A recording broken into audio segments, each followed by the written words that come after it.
bojo kita jenenge Tariem. Nggih. Malah durung ulun catet. Yen to ulun kagungan titah alan Dewi Tariem. Mboten Dewi. Niku mboten anake ratu, niku anake Kani kok. Iya, Bagong. Nggih. Lek kula ketemu teng Gubuk Asmara. Iya, Bagong. Nggih. Ayo. Pripun meneh sing jeneng jodoh? Lah iya, lah nggih. Piye aku kok ngene iki, aku kok kaya rumangsaku kok kaya urip kok ora ndek wong tuwa ta, Yem.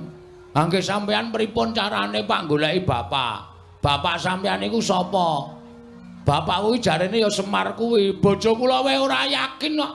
Nek kula niku anake Semar, rupa ya beda, kesenengan ya beda, hobi ya beda.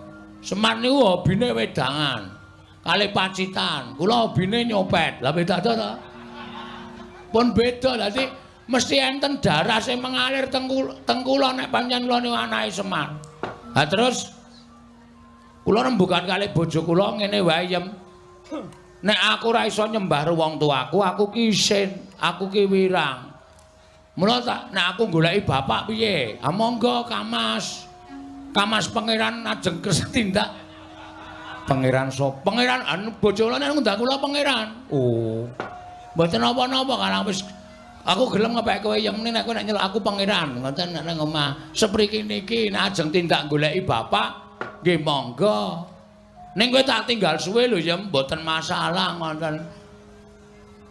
Mengko nek kowe kangen piye ora?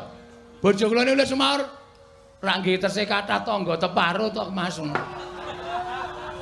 Anjen bojo kula niku tilas wong nakal. Oh iya.